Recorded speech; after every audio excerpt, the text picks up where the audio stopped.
আজ কিন্তু একটা লটকনের ডিজাইন নিয়ে চলে এসেছি। এইটা ব্লাউজের যে পাড়টা দেওয়া থাকে সে পাড়টা দিয়ে কিন্তু লটকনটা তৈরি করব। সেই জন্য এই সাইড থেকেও 5 ইঞ্চি, এই সাইড থেকেও 5 ইঞ্চি আমি নিয়ে নিলাম। নিয়ে নেওয়ার পরে এইটাকে আমি দুভাঁজে এইভাবে মুড়ে নেবো, কোনাকুনি করে মুড়ে নিয়ে এই যে দড়িটাকে এইভাবে আমি আগেই তৈরি করে নিয়েছিলাম আর এইভাবে মুড়ে দেবো। তারপর আরেকটা এই ভাঁজে মুড়ে করে এইভাবে কিন্তু সেলাই চাপিয়ে দেবো। দুটো সেলাই চাপাবো, একটা সেলাই দিলে কিন্তু সেলাইটা খসে যাবার ভয় থাকে, তার জন্য দুটো সেলাই চাপিয়ে নেবো।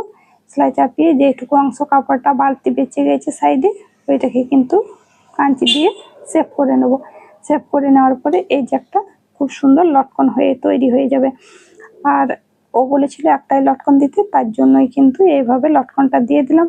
এটা হাতে দুটো এই লেসটা দেওয়া আছে আর লটকনটা একটা তৈরি করে নিয়েছিলাম আগে।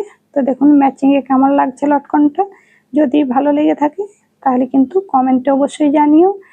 আর যদি আমার ফেসবুক থেকে দেখছো তাহলে ফলো করে দিও, আর ইউটিউব চ্যানেল থেকে দেখছো তাহলে সাবস্ক্রাইব করে দেবে।